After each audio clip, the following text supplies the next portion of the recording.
Okay. I want to first start by thanking you for inviting me. And I am both honored and also humbled by this request. Yuri asked me to give an assessment of my perception of the situation of the world right now. And as many of the people in this room are Ukrainian, and there is a terrible war happening there and now also in the Middle East, I am awkwardly and acutely aware of the comfort from which I am speaking and how much I cannot know. So I just want to start there because what occurred to me was that it is important to recognize that in order to talk about the present, we must acknowledge and think about the past and acknowledge and think about the future, both of which are unclear. There are stories of our ancestors, our histories, the pain and the work, the love, the birth, the death, the making of life that came before us.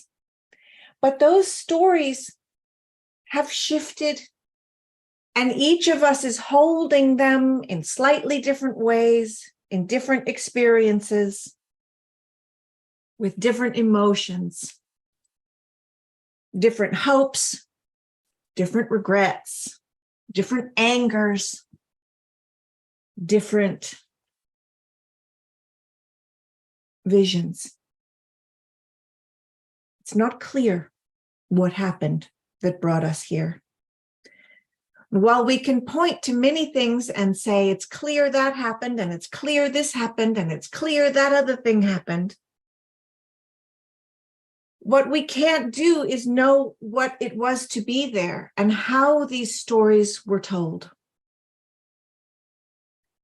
how those stories have changed. This is where things get messy and where there is complexity. There are many versions. And in this moment, there are also many versions of potential futures, of pathways that can lead to different kinds of ways of living together with each other and also with all the organisms that Pella spoke of. Just to check, is the pace okay? Is this the right speed of speaking for the translation? Yeah, it's okay. Okay.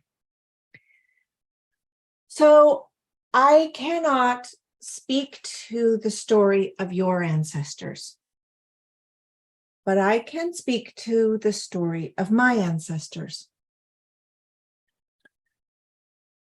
And the way that their story sits with me now today in discussion with you. My grandfather, his name was William Beteson. And he is the person who made the word genetics in 1905. It's not ancient history, but it's history. He was a biologist at Cambridge University, and he was studying the way that things change, which I believe to be a very important topic for us today. He was looking at how organisms change over time.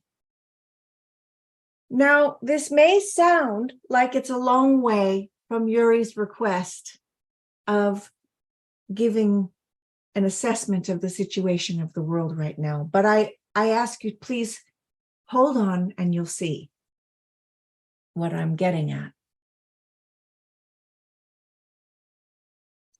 When an organism changes in an evolutionary process, it's very tempting to look at the individual organism and the way it changed generation by generation. But to do so is to recognize only part of the story. And what is left out of that story is all the ways in which that organism is in interdependent relationship with many, many, many other organisms. That organism is changing in relation to other organisms. The story of that organism is mixed in with the stories of lots of other organisms. So if we're talking about how the elephant evolved, the elephant is in relation to the savanna, the grasses, the watering holes, the birds that sit on top, the very small insects that live on its skin, all of the organisms that live inside the elephant to help with digestion. The elephant is in relationship to all the other animals in the savanna.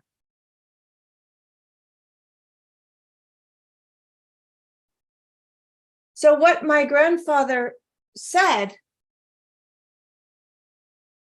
is that the evolution, the change, happens between us. It happens between the different organisms. It's contextual. But this was not something that the world of science wanted to hear. It was inconvenient. It's much, much more difficult to think about the way an organism changes in relation to thousands of others than it is to study the way that relationship, that organism changed over its own generations. It's a lot easier to make a particular part of a story hold the blame or the victory than it is to do the rigor of recognizing the many complex relational processes that created the conditions for something to take place. So in 1905, what was happening with science was that the study of eugenics was very, very popular. It was beginning and it was popular. Now, for those of you who recognize that term, you're probably more familiar with it, arriving with the history of Nazi Germany. But in fact, eugenics started much, much earlier. And it started by people who were actually colleagues of my grandfather, his friends even. And he tried so hard to tell them, please stop this. Please stop this. You are trying to control something that you must never control. This is life. And what you're doing is violent. It's this violence that I want to speak to today.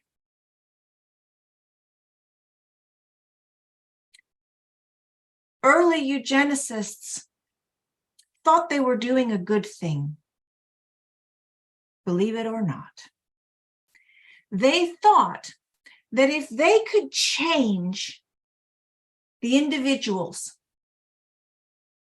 and make the individuals more perfect specimens of humanity, that would make a more perfect system. But that's not how it works. And of course, the big question is, whose idea of perfect? Who is making the survey? Who is doing the measurements? Who is setting the goals? And when they did this, they created a threshold of normalcy. This is normal, this is good. And things that were outside of that normalcy, people who lived differently, thought differently, looked differently, felt differently, loved differently, believed differently, lived differently. Those people were abnormal. And when there was an abnormalcy, it could be identified to be either fixed or eliminated. I don't have to tell you what happened with this form of science. We know that it became central in Nazi Germany. But what's not known, or maybe it's forgotten, is the way in which the thinking of eugenics has permeated so much of the modern world. We don't call it eugenics anymore. We have lost the thread in the story that shows the beginnings of this ghost. In fact, we've lost the edges of the story. We don't remember why. Why do we have standardized tests in school? Why do we have personality tests online? Why do we have health systems that regulate various forms of normalcy, etc.?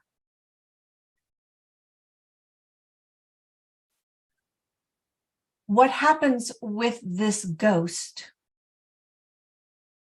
is that it secretly whispers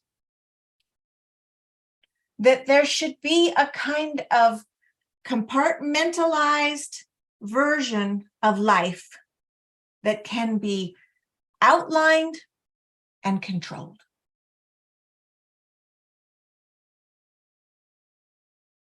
And we see this as an error. Now I see it as an error in almost every dimension of our world. It's everywhere.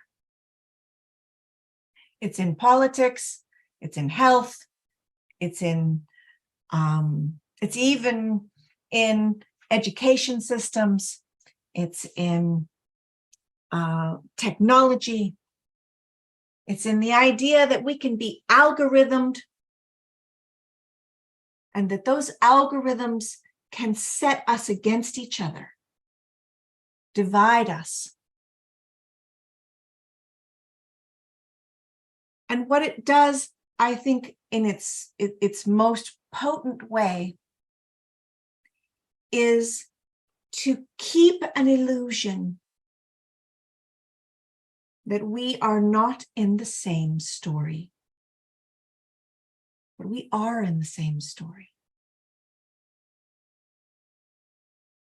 And to think about this in this way is more difficult than to say, this is the outline of this person, this is the outline of that organism, this is the outline of that nation, this is the outline, this is Sweden.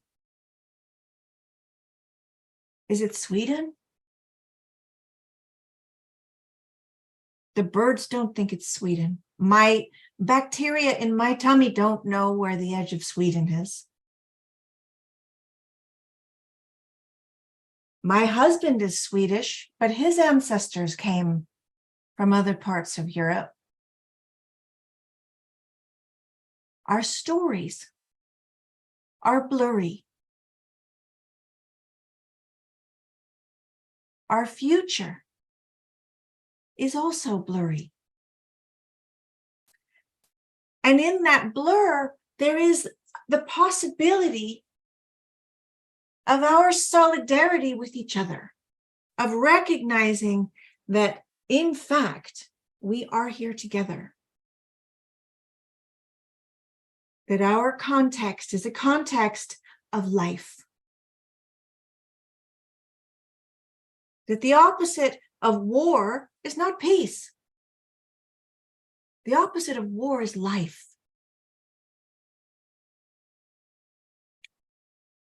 Mothers giving life to their children, fathers tending their children, the life that their children's children will have.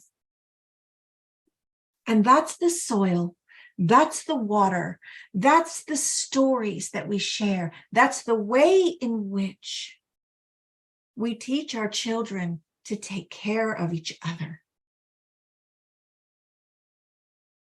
So Yuri, when you ask me, what do I see as the world's situation right now?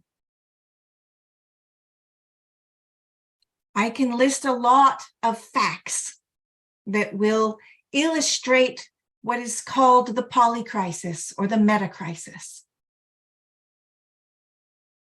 And I can show you 400 different ways in which we have broken our membership with each other and with the other organisms together with which we make life.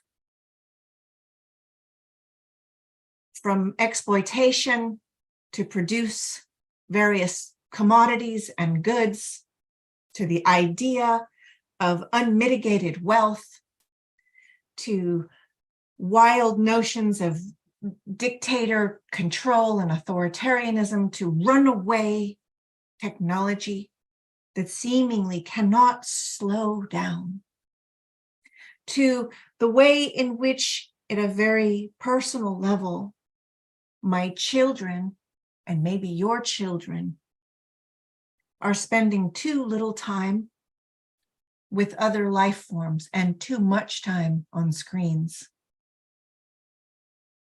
Too little time in the forest, too little time looking in each other's eyes, too little time with their grandparents.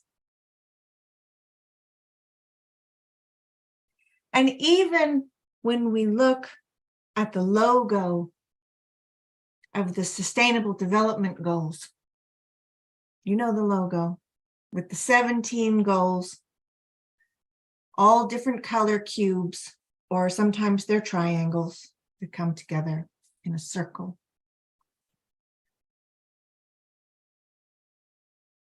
And the Sustainable Development Goals tell us that we have, and we do have, 17 deeply systemic problems: war, inequality, poverty, destruction of the oceans, the soils, gender inequality, education, opportunity, health and well-being, the list goes on. And each one is separated.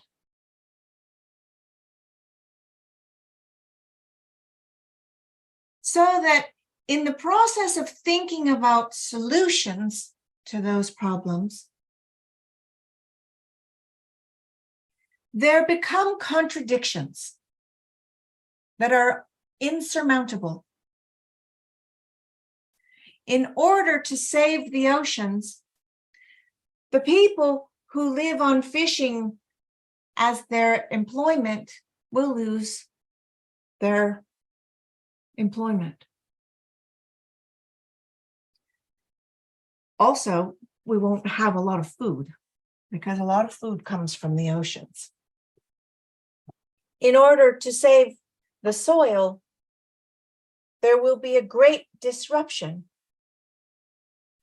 in food production in lots of places. Let's just say that. It seems as though in order to actually respond to any of the 17 Sustainable Development Goals, it will be possible to create chaos in other externalized ways. This is the signature of the paradoxes that make the polycrisis. And I think we've seen this everywhere. Now I'm going to offer you another image to hold in your mind. And it's the image of a mother breastfeeding her child. This is an image of life. We are mammals. For mammals to continue their species, they must be able to feed their babies. That's what mammals do. They feed their babies. If you don't feed your babies, the species doesn't continue. So let's look for a moment at this image of a mother holding her baby to her breast. And in that image, we have the emotional, intellectual, physical bond between the generations, the love that will allow for the motivation to protect and care for each other. But also, if you look, you will see all 17 Sustainable Development Goals in that image all at once, not broken into 17 different pieces, not categorized, not measured, not broken and fractured, but together in one movement, one gesture. And that gesture says that in order to feed the babies, the mother must be fed. The water that she drinks, that comes through her breast milk, must be clean. It must not be filled with terrible chemicals. And the soil that grows the food must be able to grow the food for the babies to feed their babies. And the partner of the mother must be able to care for her, to care for himself or herself. That there must be clean air, that there must be a way for us to treat each other well and not exploit the mothers that make the clothes for the people who make the food to feed the babies. That in this one image, there is everything.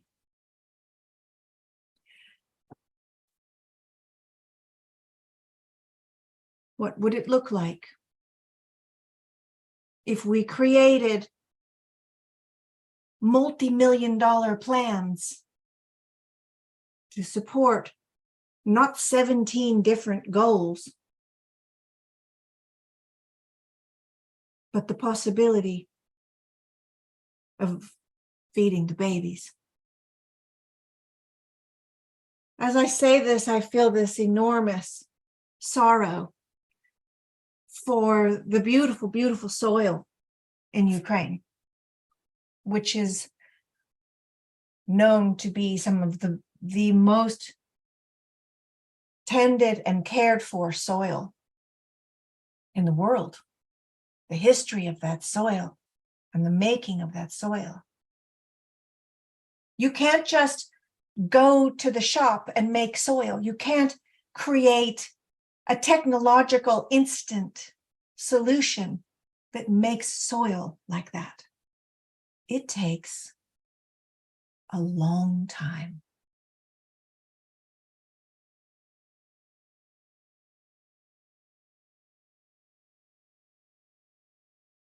So what my ancestors were trying to do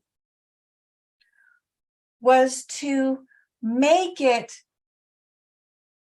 so important in the scientific world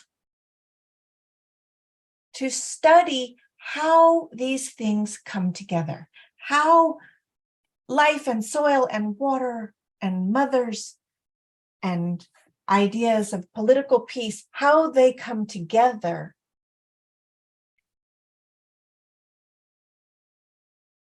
And not separate the departments. This is the Department of Education. This is the Department of Health. This is the Department of Agriculture, the Department of Peace, of War.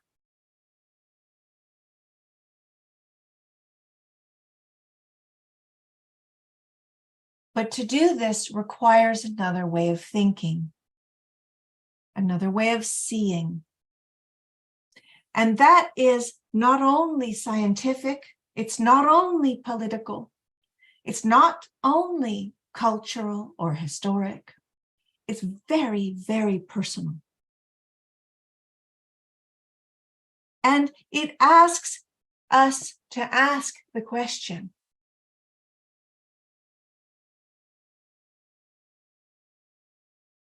who can you be when you're with me? Who can I be when I'm with you? How can I be here for you?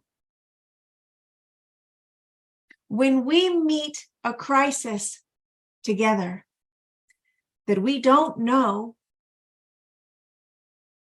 what to do, what will we create in that moment? How can we actually tend our relational communities like this one? Not so that we have a solution, because we don't know what solutions we'll need, but so that together we might be able to learn and to improvise and to go together into new territory that none of us know. There is a lot of talk of collaboration. But if that collaboration is based on a mechanistic metaphor, right? If that collaboration looks like, well, you know how to do Юру woodwork, слышно, а ее не слышно. and I know how to clean water, and he knows how to garden, and they know how to Нет, fix тебя machines, слышно, ее нет. and Да, титры вижу. Ее слышно, только приглушенно. Голос Юрия, голос переводчика. what's Слышен happening? хорошо, ее чуть-чуть. Ну, Юра, нам нужно для записи перевод. Are we okay? Да. И не нужен английский звучание, только русский перевод.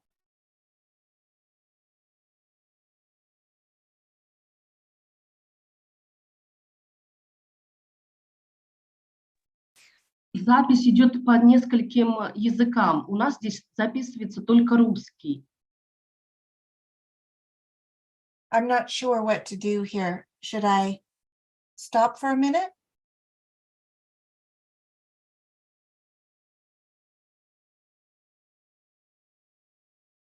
No? Now I hear you, yes. Нет, чтобы она вас слышала, вам нужно переключить язык.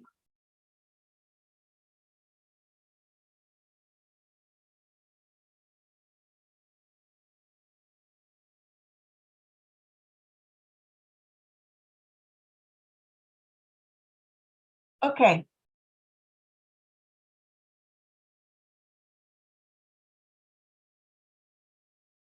We fixed it.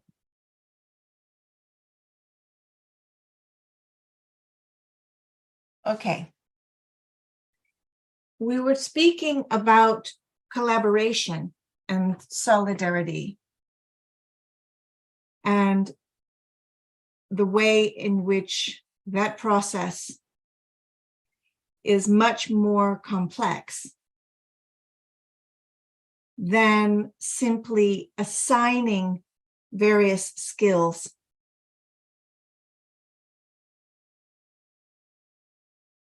That what we actually will need to do is go beyond what we think we can do together, beyond who we think we are, beyond what we think we know.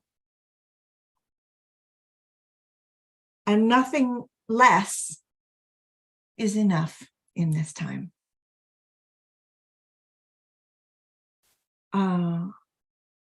That is a very different kind of thinking. And it requires a different kind of relationship than one that is looking at the parts and how to fix the parts of a system. It's the recognition that a living system, like a society, like a species involved with other species in interdependent life, is in constant mutual learning. Constant mutual learning. Learning across generations, across cultures, learning from our own history, and recognizing that there are ghosts. Our stories are holding ghosts. How do we move together through the polycrisis, through the metacrisis? Because it can look impossible. And yet, the way nature responds in that single gesture that holds emotion, intellect, physical, even spiritual, but also in that gesture of a mother nursing her baby. It's biological, it's agricultural, it's the air, it's the water, it's political, it's cultural. There are other ways of responding. There is possibility that exists, but it may not look like the possibility we think we're looking for. As living beings, we are, each of us, inherently creative. So I think one of the most dangerous things that we can do is to create a false sense of hope. A sense of hope that is based on inadequate complexity. That those messages do not allow us to actually be in the complexity we need to be in, that we can be in. We can do this. We are complex. We live in a complex world and we can respond. We are of this creative force that is life.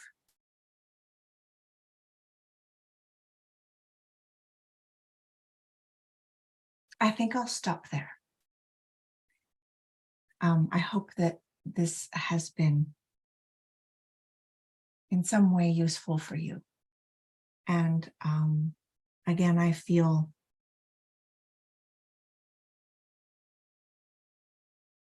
a tremendous sadness. I think that needs to be spoken.